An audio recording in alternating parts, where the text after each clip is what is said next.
O dia em que um monge agostiniano alemão, de nome Martinho Lutero, revoltado com os desmandes da igreja de seus dias, prega 95 teses contra os desmandes papais na porta da Catedral de Wittenberg, lá na Alemanha, onde ele era o padre. E desde aquele instante acendeu-se o estupim que explodiria mais tarde nisso que hoje nós conhecemos como Reforma Protestante. Reforma Protestante essa que deu origem a grupos de cristãos como este nosso aqui. E talvez na região não haja nenhum exatamente como o nosso, tão apegado à reforma quanto nós aqui somos, que colocamos o termo reformado até no nome da nossa igreja, né? Igreja Batista Reformada, Deus é Luz. Hoje, muito mais do que pregar, eu vou contar história para os irmãos. Comemorando esses 500 anos da Reforma Protestante, nós temos que trazer para os irmãos o que isso realmente significou. Afinal de contas, o que é isso? Desde criança, alguns aqui já ouviram falar, principalmente os que vêm de uma tradição católica, né, já que alguns padres, não são todos, só 99%, descem o cacete em nós, dizem que isso aqui nem é igreja, que igreja verdadeira, santa e verdadeira é aquela, que essa aqui é um grupo de rebeldes, heréticos, excomungados, que não têm comunhão com a igreja e que nem cristãos são. É o caso nosso aqui para alguns romanistas, por assim dizer. E com certeza alguns de vocês ouviram muito isso. Talvez alguns não se lembrem, mas ouviram sim. O que foi essa reforma? Por que ela aconteceu? Quais os efeitos dela? Serviu para alguma coisa? Ainda está servindo? 2 Timóteo 3,16 diz assim, toda a Escritura é inspirada por Deus e útil para o ensino, para a repreensão, para a correção, para a educação na justiça. Então, primeiro, toda a Escritura é inspirada por Deus. O dedo de Deus miraculosamente agiu para que tudo isso tivesse escrito da maneira que está e que tivesse sido preservado ao longo de séculos e chegasse às tuas mãos do jeitinho que está aí. Amém? Homens inspirados pelo Espírito Santo de Deus escreveram tudo isso aí. Eles não tiraram isso de suas cabeças, eles transcreveram aqui o que viveram, o que viram, e o que o Espírito Santo lhes instruiu que escrevesse. Então, essa palavra é de Deus. Amém? E ela, além de ser de Deus, é útil para nos ensinar. É impossível que nós aprendamos algo de Deus tirado de outro lugar ou de outra fonte que não seja a Escritura Sagrada. E ainda que surja outras fontes, a mente de algum homem inteligente, a revelação de algum homem prudente e apegado à oração, se ela não estiver de acordo com essa Escritura, ela não serve para nada, ela não vai nos ensinar nada. Amém, queridos? E útil para o ensino e para a repreensão. É essa Escritura que vai repreender o homem quando está trilhando o caminho errado, quando deliberadamente está de modo rebelde, perverso, maldoso, andando no caminho errado. É essa Escritura que tem autoridade para dizer, ei, não é assim não, não é por aí não. E ela é capaz de repreender, trazendo o camarada para o caminho certo. Também é útil para a correção. Correção já vai dizer respeito a alguém que eventualmente esteja fazendo alguma coisa pensando que é certo, mas que não condiz com o que essa Escritura ensina. Então, ela serve para corrigir. Meu amado, a tua intenção é até boa. De repente, você é até um camarada bem intencionado, mas não é por aí, não. Vamos ver se a Escritura te corrige e você, então, passa a pensar e agir de acordo com o que ela determina e não de acordo com o que você está pensando que é o correto. E, por fim, é útil para a educação na justiça. Educação não segundo preceitos humanos, não segundo preceitos mundanos, mas segundo preceitos divinos, sagrados. Moral da história: não existe outra maneira de você conhecer os preceitos de Deus, as leis de Deus, as determinações de Deus, os mandamentos de Deus, a conduta adequada do povo de Deus, que não seja por meio da Escritura Sagrada. Amém? Essa reforma protestante, quando se acendeu, ela se estabeleceu sobre 5 pilares, que receberam o nome em latim, que deu origem aos pilares sobre os quais foi construída, edificada toda a teologia e o padrão de regra, o conjunto de regras que regeria a vida desse grupo de cristãos, que estava então deixando aquele modelo de igreja que entendeu-se estragado pelo tempo, deturpado por causa de sua teologia anticristã, e resolveu andar segundo a Escritura, segundo Deus, e não segundo o que aqueles homens estavam ensinando. Em latim, esses 5 pilares receberam os seguintes nomes: sola scriptura, que quer dizer somente a Escritura. Amém, amados? E esse é o ponto que nós vamos ver no dia de hoje. Os outros 4 pontos: solo Christus, ou seja, somente Cristo. O terceiro ponto: sola gratia, ou somente pela graça é possível o homem ser salvo. Sola fide, ou somente a fé. E por último, soli deo glória, ou somente a Deus se deve dar glória. Esses 5 pontos foram estabelecidos então como os pilares da fé cristã, oriunda dessa reforma protestante. Vamos lá, amados. Essa reforma protestante, então, inventou isso aqui? Não, ela não inventou coisa nenhuma. Ela apenas voltou ao começo, voltou lá ao princípio, a primeira obra. Foi preciso reformar, porque tal qual tinha sido feita, foi deformado, estragado. Amém? Como eu disse para os irmãos que eu iria contar história, então vamos lá. Preparem os ouvidos. No Antigo Testamento, ou melhor dizendo, vamos até voltar mais um pouquinho, Deus cria o mundo. Você lembra, não lembra? Alguns vão dizer, lembra, eu estava lá. Deus criou o mundo, coloca ali Adão e Eva, e começa através daquele casal a esparramar gente pelo mundo. Logo, aquele casal peca, a imagem e semelhança tal qual Deus os tinha criado sofre uma deturpação, e em virtude do pecado estamos nós aqui numa peregrinação, às vezes até um tanto ingrata, mas o Senhor separa para si, no meio de uma população mundial corrupta, pervertida, perdida, o Senhor separa para si um povo. Desde a chamada de Abraão, quando ele vai dizer que nele serão benditas todas as famílias da terra, Deus então separa um povo para si. É de Abraão que vem o restante dos patriarcas, seu filho Isaque, o filho de Isaque, Jacó. Jacó vai ter 12 filhos, Jacó vai ter seu nome também como Israel. E esses 12 filhos de Israel darão origem às 12 tribos de Israel, e então se transforma numa nação. Essa nação é o povo de Deus, e esse povo de Deus é encarregado de trazer o Salvador ao mundo, o Salvador, Jesus Cristo. Amém, amados? Entre erros e acertos, muito mais erros do que acertos, porque ninguém pode frustrar os planos do Senhor. Israel cumpre com a sua obrigação de trazer o Salvador ao mundo, e Jesus chega. Lá, mais ou menos, entre os anos 6 e 4 a.C., nasce o Senhor Jesus. Nascido o Senhor Jesus, cresce. Lá pelos 30 anos de idade, ele começa o seu ministério aqui na terra, reúne alguns homens que recebem o nome de discípulos, entre os outros discípulos que ele já tinha. Esses discípulos vão receber também a incumbência de apóstolos, é quem vão sair pelo mundo após a morte do Senhor Jesus, espalhando e difundindo o evangelho que aprenderam do próprio Senhor Jesus.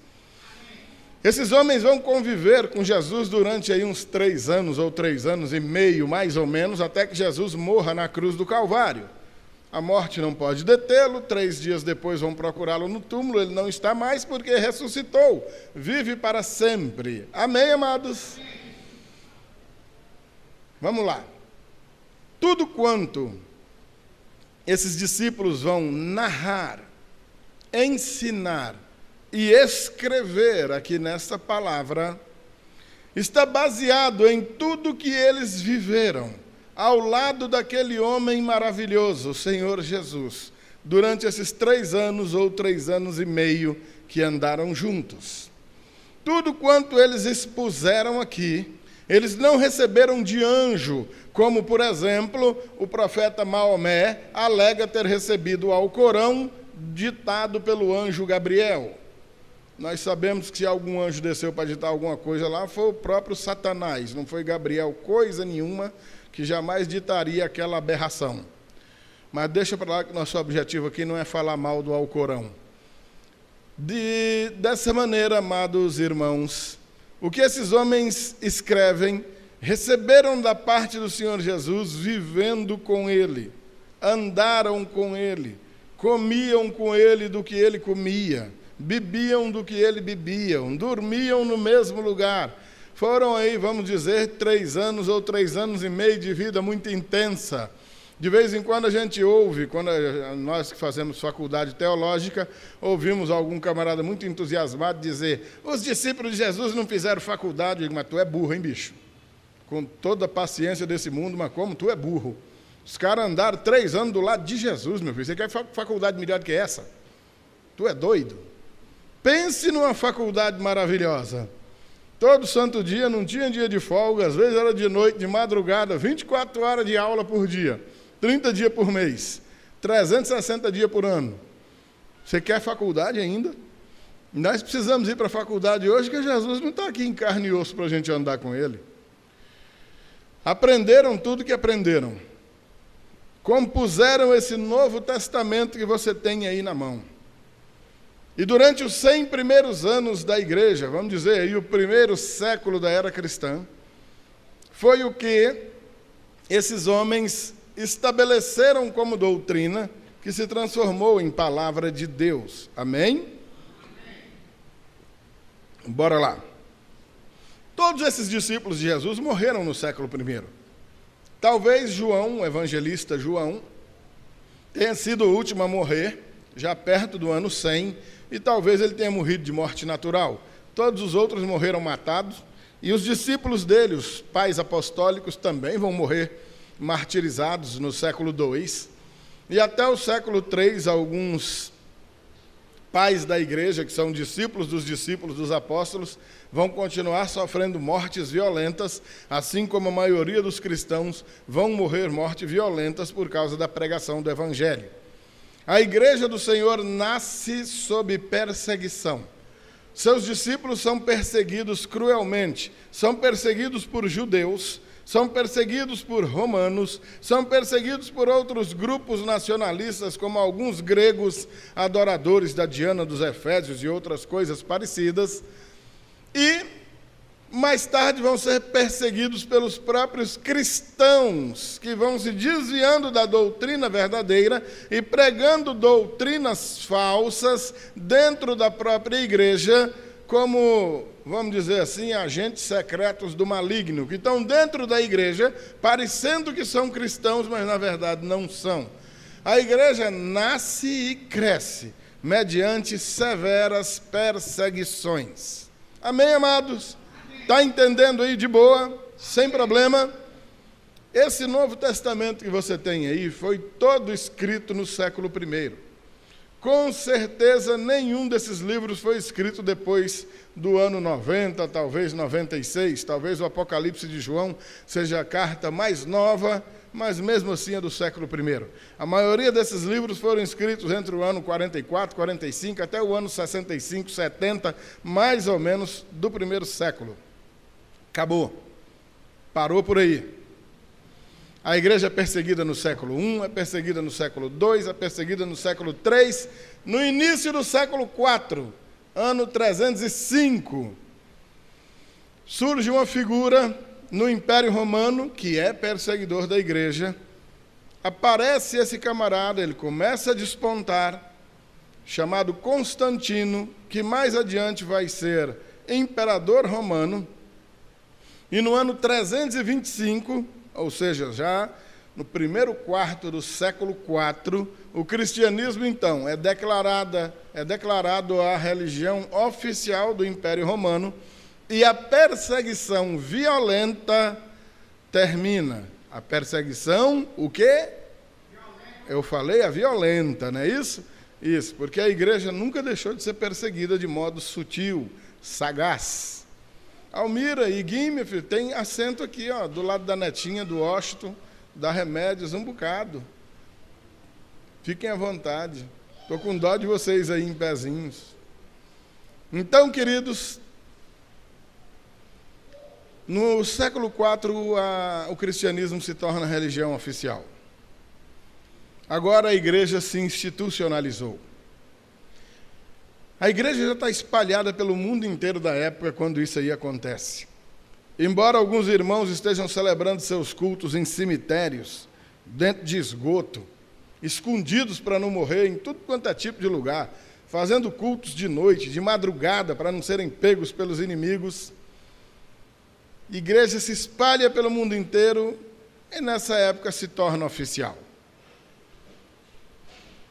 E institucionalizada, ela começa então a, vamos dizer, se organizar, se é que nós podemos chamar isso que vai acontecer de organização.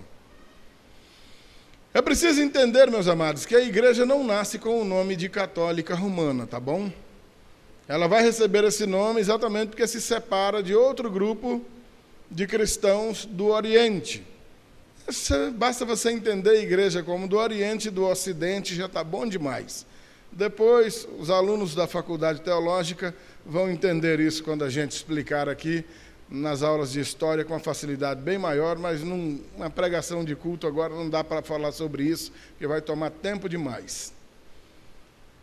Basta você chamar de igreja. A igreja é chamada apenas de igreja. O máximo que pode acontecer é você fazer como os apóstolos faziam quando enviavam as cartas e endereçavam a igreja que está em Éfeso, a igreja que está em Corinto, a igreja que está na Galácia. Então, apenas o nome da cidade é citado para diferenciar um grupo de outro grupo, mas tudo é apenas igreja. Amém, amados? Pois bem, eu vou ler aqui uma lista, não é muito pequena, mas dá para a gente ler numa boa, apresentar para os irmãos os anos de criação de algumas doutrinas ou dogmas, na maioria das vezes são apenas dogmas e tradições, que ganharam o peso, ganharam o formato de doutrina, ou de dogma, como queira, e que nada tem a ver com aquilo que Cristo ensinou e que os apóstolos saíram pelo mundo ensinando depois. Amém? Então vamos lá. No ano 310, o que acontece? Cria-se as orações aos mortos e o sinal da cruz. Até então não existia. É algum pecado fazer o sinal da cruz? Não, de maneira nenhuma. Mas oração para os mortos, de onde tiraram isso? A Bíblia não manda orar por quem morreu. Pelo contrário, Hebreus 9, 27 diz que ao homem está disposto a morrer uma só vez. Depois disso, ou seja, morrendo, segue-se juízo. Quem morreu em Cristo está pela eternidade. Quem morreu sem Cristo não vai estar em Cristo nunca. Não adianta rezar pela alma dele aqui, você vai secar os joelhos rezando por ele, vai acender vela até umas horas, vai quebrar comprando vela e não vai adiantar nada. A palavra de Deus não ensina isso, pelo contrário, ela ensina você a dar a sua vida para que alguém se torne conhecedor do Evangelho. Enquanto está vivo, porque a morte está aí batendo na porta. As velas são criadas por esse tempo também. No ano 375 é criada a veneração aos anjos e aos santos mortos. Começou a venerar, fulano que morreu, o camarada era muito santo, Paulo era santo demais, vamos venerar esse homem, vamos orar para esse homem, vamos venerar os anjos, vamos rezar para os anjos. Isso vai acontecer quando? Quase século V, já no final do século IV, ano 375. Eu não vou ler todos aqui não, para não tomar muito tempo. Para os irmãos terem uma ideia, no ano 431, quase metade do século V já, se cria a adoração a Maria. Ou seja, não é algo que nasce junto com a igreja. Jesus não mandou adorar Maria, ele não ensinou a adorar Maria, os apóstolos não adoraram Maria, eles não determinaram essa adoração, criaram isso posteriormente. Mas, no ano 500, os padres passam a se vestir de modo diferente, para que sejam diferenciados dos leigos. Então, os leigos se vestem de modo comum e as autoridades se vestem de modo especial, porque são seres diferentes. No ano 600, a obrigatoriedade do culto ou da missa ser rezada em latim, independente do idioma que você falasse, a língua da missa seria o latim, porque entende-se que é a língua sacra e a missa ou o culto tinha que ser rezado nessa língua. Pasme, para você que falava inglês, alemão, francês, espanhol, que sofrimento que era. Para quem falava italiano, ainda quebrava um galhozinho, que talvez seja quem mais se parece. Para o resto, era uma tristeza só. Para vocês terem uma ideia, houve uma rainha espanhola chamada Maria a Grande, e essa rainha, numa determinada ocasião, termina a missa, o padre reza aquilo lá em latim, ela vai perguntar para o padre, afinal de contas, o que foi que tu disse aí mesmo? E ele explica para ela, eu não sei, eu não faço a menor ideia, eu decorei isso aí, e é isso aí que eu faço. Vocês estão entendendo, amados? Mas, também no ano 600, se ensina a direcionar essas orações para Maria. Ela ganha o papel, então, de intercessora, de mediadora entre Deus e os homens. Um absurdo anti-escritura, porque a palavra de Deus vai dizer que há um só Deus e um só mediador entre Deus e os homens, que é Jesus. E ensina que se ora a Deus em nome de Jesus, e não a outro ser, seja ele qual for. No ano 610 é instalado, então, o papado. Cria-se a figura do Papa como um ser infalível. Outra aberração, porque não existem homens infalíveis. Só pisou nessa terra um homem infalível, apenas um. Quem foi ele? Jesus. Não existe nenhum homem infalível, nunca existiu e nunca vai existir. Seja ele quem for, seja dado a ele o nome que for, atribua a ele a autoridade que for, ele continua sendo um homem, pecador e falível.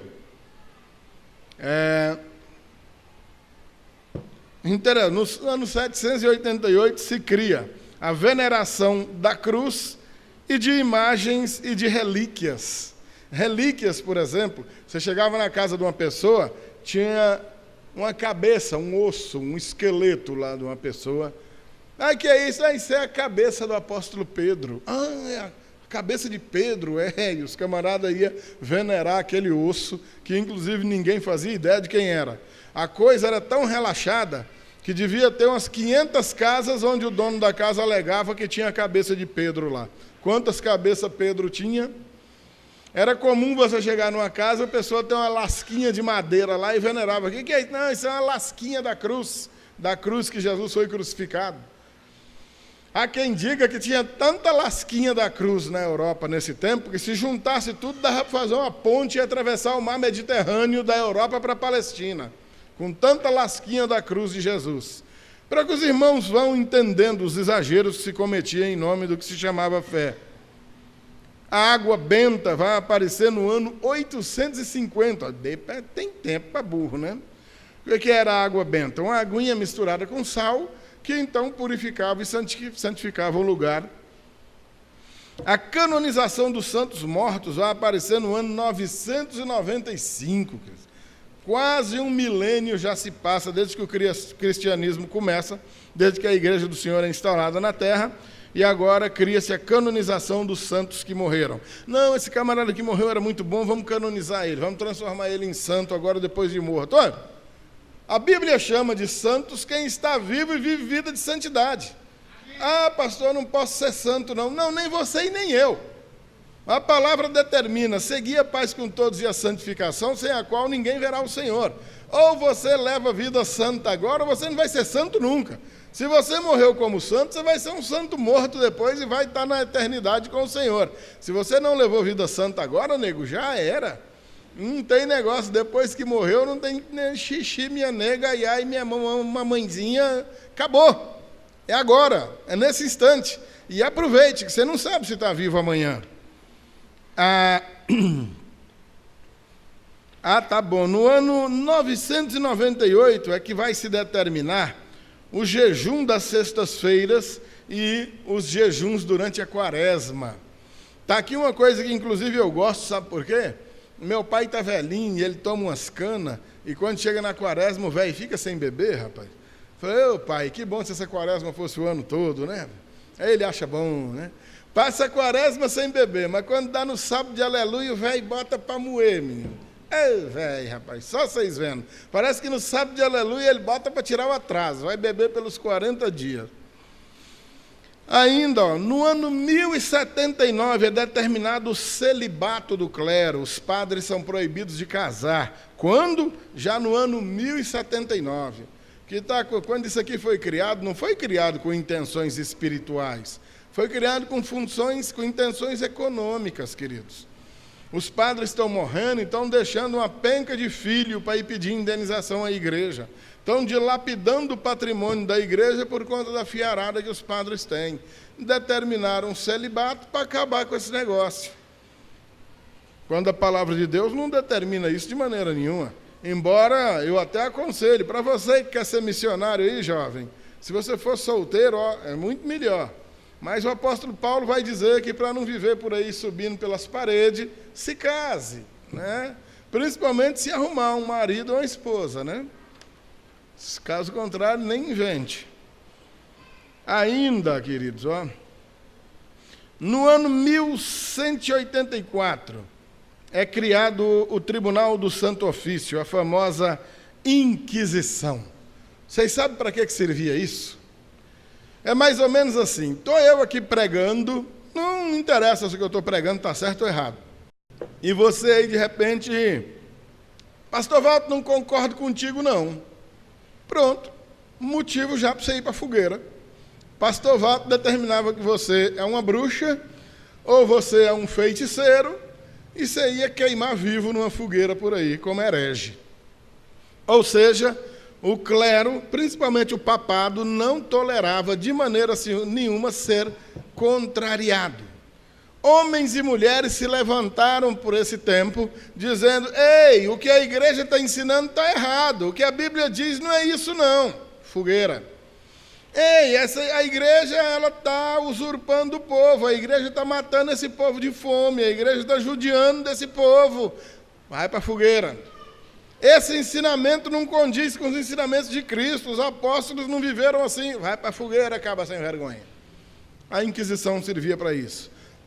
Um tribunal no qual você não teria um advogado ao seu favor e você iria apenas ser acusado para justificar o fato de te exterminarem, tirarem o mal do meio do povo. O mal, no caso, era quem se levantasse em contrário. No ano 1190, olha o que é que foi criado. Prestem atenção, queridos. Foram instituídas as vendas das indulgências. A palavra indulgência pode ser traduzida por perdão, remissão, cancelamento. O que era isso, amados? Deixa eu explicar para os irmãos nos termos bem legais. Até porque essas indulgências, elas vão sendo cobradas aí, mas inicialmente de modo bem discreto. Mas quando chega no século XVI, que é quando Martinho Lutero chuta o pau da barraca, porque o Papa da época, se eu não me engano, Leão XII, estava empenhado na construção da Basílica de São Pedro e estava precisando de mais de dinheiro, a venda de indulgências se esparramou pelo mundo de modo tão exacerbado que chamou realmente a atenção demais de quem tinha um mínimo de juízo na cabeça, porque foi criado um absurdo. A venda de indulgências dizia respeito a que você iria comprar o perdão dos seus pecados. O perdão dos seus pecados era garantido por um papel com a assinatura do Papa. Você, então, podia comprar a indulgência tanto para os seus próprios pecados, como para os pecados de seus familiares, inclusive de quem já tivesse morrido. Ia ser lavrado o papel, o Papa assinava o papel, dava na tua mão, pronto. Está garantido. Tá? Era como se fosse a escritura do seu lote no céu. Vocês estão entendendo, queridos? É claro que isso não era de graça, custava dinheiro. Nos dias de Martinho Lutero, na Alemanha, andava por lá um cidadão que a história diz que era um nanicozinho, gordinho, buchudo, era mais buchudo que eu, tá bom? Chamado João Tetzel. Esse João Tetzel, sem vergonha que só ele, criou inclusive um bordão, provavelmente era citado em alemão, que dizia que tão logo a moeda batia no fundo da caixa, a alma da pessoa saltava fora do purgatório. Maravilhoso um vagabundo desse, né? Inclusive, vou chegar nela já. No ano, já a gente volta nelas. No ano de 1215, criou-se a doutrina, o dogma da transubstanciação. O dogma da transubstanciação vai dizer que no momento da ceia, esse pão se transforma na carne de Jesus. E esse vinho se transforma no sangue de Jesus.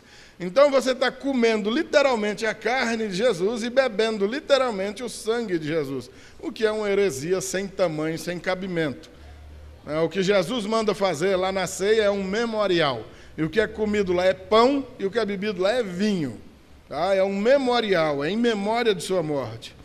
Ainda no ano de 1215 é que se cria a confissão dos pecados ao pé do ouvido. Então, a autoridade vai determinar lá a quantidade de reza que a pessoa vai fazer e, em virtude disso, aqueles pecados vão ser perdoados. E o camarada vai pensar que é mais ou menos como pagar a conta de água e luz. Como é que você paga a conta de água e luz esse mês? Porque senão a Gespisa e a Cepisa vêm e aí tu fica sem água e sem luz, né? Aí você pagou o talão, tem água e tem luz. No outro mês você torna a pagar para ter água e ter luz. Então o camarada já estava vivendo da seguinte maneira. De vez em quando ele ia lá, confessava os pecados, opa, deu uma limpada. Reza aí uns 4/3 aí, tá de boa. Pronto, estou zerado. Como eu estou zerado, vou mandar a ripa pecando novamente, vou cometer os mesmos pecados, daqui uns dias eu volto lá, torno a confessar. Ou seja, não existe a menor fundamentação bíblica nisso, amados. Vocês se lembram da palavra de Jesus àquela mulher adúltera? Quantas Ave Maria Jesus mandou aquela mulher rezar? Quantos Pai Nosso Jesus mandou ela rezar? Qual é a palavra do Senhor? Vá em paz e não peque mais. Cadê teus acusadores? Foram embora, eu também não te acuso. Vai e não peque mais. O que falou para aquela mulher samaritana lá? Disseste bem, não tenho marido. Já tivesse 5 e esse que tem agora, de fato, não é teu. Serve, pronto, acabou. Reze nada, teu pecado está aí na tua cara, abandone essa prática. Não tem essa conversa. No ano 1287, essa é uma das atitudes mais covardes que se pode conhecer. A proibição da Bíblia aos leigos. Era proibido você ter uma Bíblia em casa. Ainda que você se empenhasse, vendesse lá umas vacas, botasse um filho teu para aprender a ler a Bíblia em latim, para ele ler a Bíblia em casa para a família, não podia, era proibido ter Bíblia em casa. Só quem tinha acesso à Bíblia era o clero, os leigos não podiam.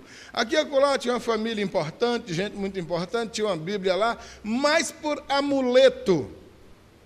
A Bíblia estava lá, mas o cara não sabia nem ler. A Bíblia em latim, ele nem sabia ler em latim, mas tinha ela lá, de preferência aberta, e aquele texto servia para expulsar mal-olhado. É interessante que tem casa de crente que preserva essa tradição até hoje. Você entra na casa do crente e está lá uma Bíblia aberta lá em cima de algum lugar. A página amarelinha de poeira que chega a dar dó. Normalmente é em cima do Salmo 91, ainda por cima, né? É como se isso fosse trazer algum benefício ou expulsar algum mal-olhado. A única coisa que vai servir é para acumular poeira ou então para o cupim comer. Mas não vai expulsar porcaria nenhuma. Se você não ler essas palavras e colocá-las no teu coração, serve para coisa nenhuma.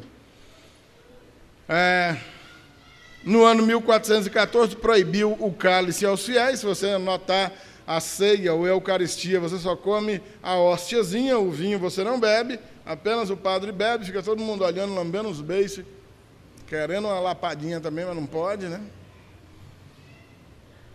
No ano de 1439, olha só quando, amados, 1439, meu amado, quase 1.500 anos depois de Jesus, é que foi então criada a doutrina do purgatório. O que é o purgatório?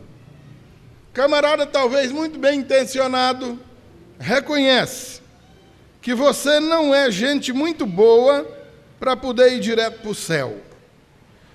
Mas também você não é muito ruim para ir direto para o inferno. Então você vai para o purgatório. Passa uma temporada lá expurgando os seus pecados e depois você vai para o céu. Ou, se os pecados não forem expurgados, você vai para o inferno depois. Aí depender se tua família vai acender vela aqui ou não vai, se vão rezar ou não vão. Doutrina maligna isso daí, amados. Isso daí alimenta no pecador uma falsa expectativa de uma salvação que não existe depois que ele morrer.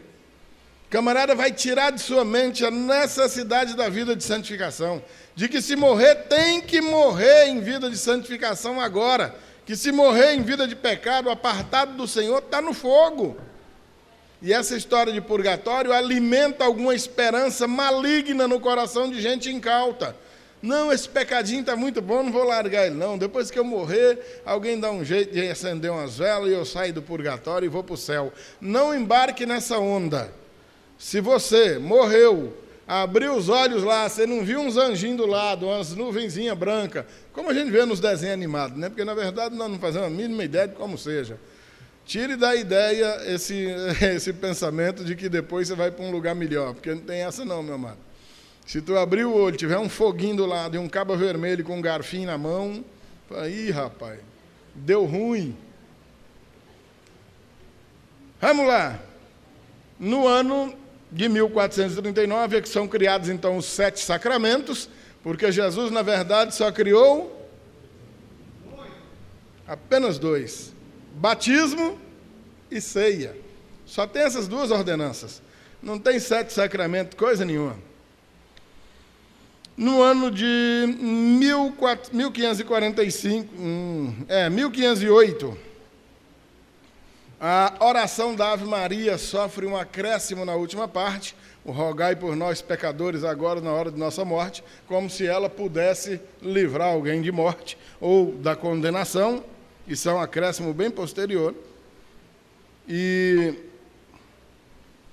no ano de 1546, já após a Reforma Protestante, são acrescentados à Bíblia os livros apócrifos, para estabelecer uma diferença entre uma Bíblia e outra, apenas para dizer, olha, essa Bíblia dos crentes, dos protestantes aí, é uma Bíblia falsificada. Não creia, as Bíblias são uma só.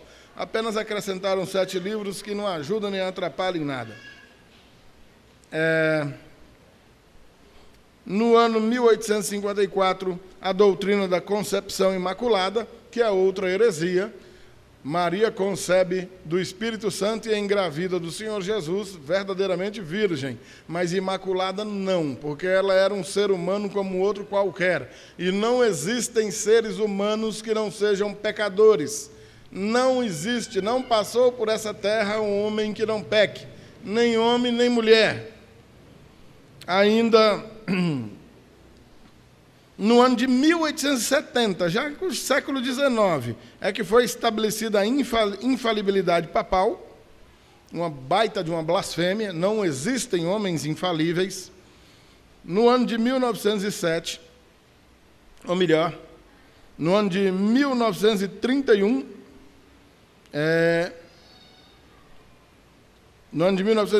estabelecida a doutrina da Mãe de Deus. Você vê que é bem novinho agora, 1931, quase que nos alcança. Meu avô mesmo já era nascido, de 1920. E no ano de 1950, tem bem pouco tempo, 50, tu já era nascido já? Já, né? Pois é, no ano de 1950 é que foi criado, então, o último dos dogmas, né? A Assunção da Virgem Maria. Não, ela não morreu, não, ela foi assunta ao céu.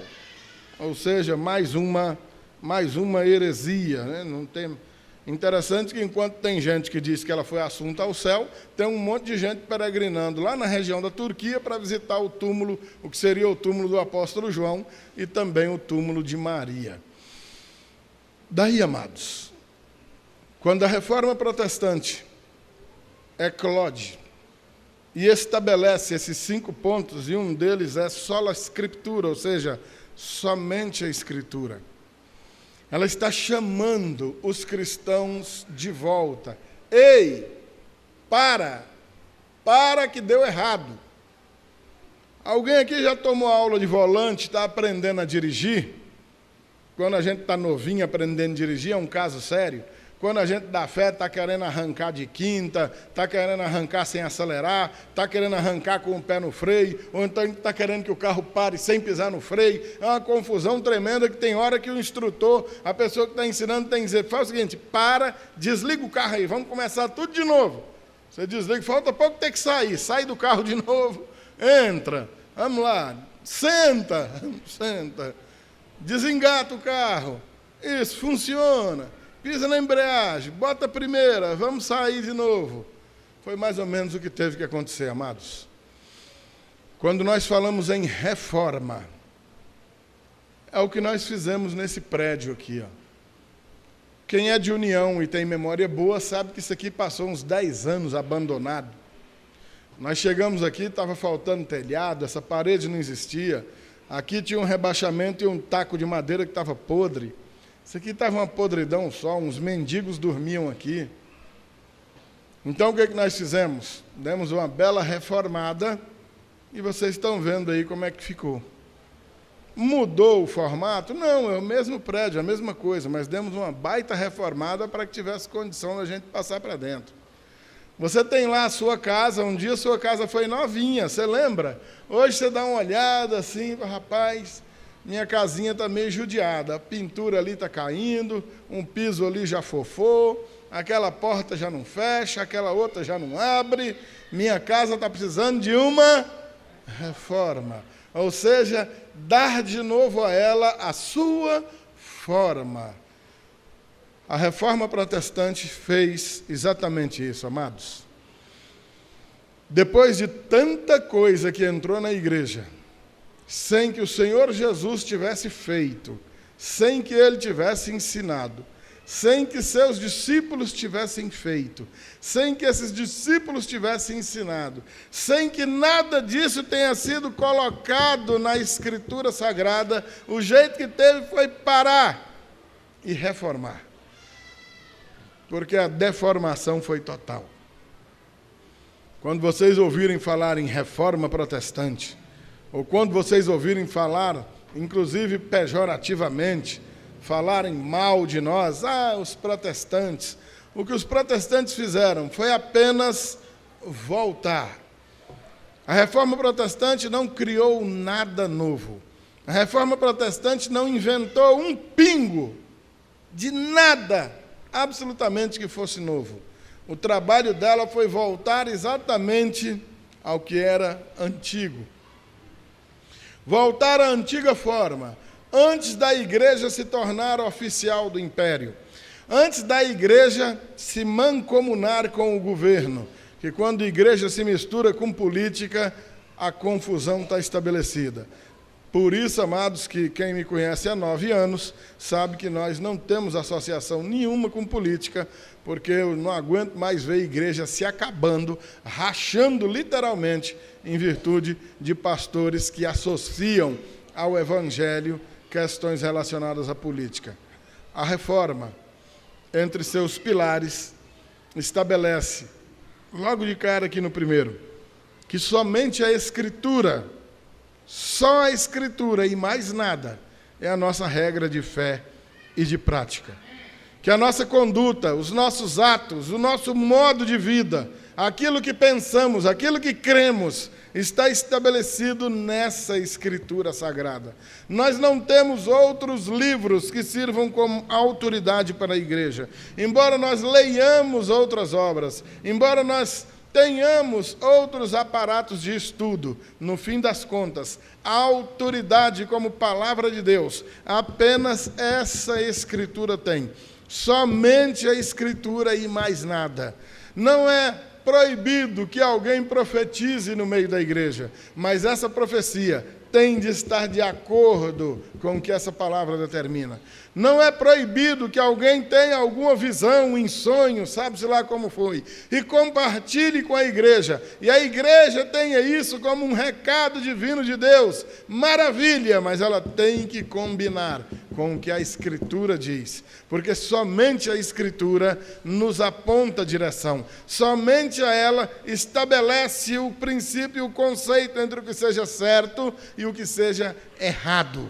Amém, amados? Não existe outro fundamento para crermos, não existe outra disposição para que obedeçamos e sirvamos além da palavra de Deus. Então, somente a Escritura e nada mais. Tudo que surgir no meio da igreja que não condiga com essa Escritura, nós rejeitamos. Lamentavelmente, a igreja cristã de nossos dias já está carecendo de uma nova reforma, como aconteceu 500 anos atrás. O que tem entrado no meio da igreja, e os crentes têm adorado, têm amado de coração, de paixão, e que nunca foi ensinado pela Escritura, não está no gibi. Nós somos ligeiros, ávidos por criticar a Igreja Católica por causa dos seus dogmas e suas doutrinas antibíblicas. Mas, podem crer, meus amados irmãos, no meio chamado evangélico, a coisa encontra-se muito, mas muito pior. Talvez não tenha um grupo de religiosos tão dado a invenções, e invenções extra-bíblicas ou antibíblicas, como o povo modernamente denominado de evangélico. Nossos irmãos evangélicos têm feito coisas por aí que deve dar inveja no capeta. Ele deve olhar aquilo, botar a mão na cabeça e pensar, como é que eu não inventei isso primeiro? Enquanto pessoas dão pulos, gritando aleluias e glória a Deus, diante de verdadeiras aberrações, apelidadas de culto a Deus. Vamos ter o devido cuidado, meus amados irmãos, para que vivamos medindo as nossas atitudes, nossas crenças, nossas ações pela Escritura. E somente pela Escritura e por nada mais.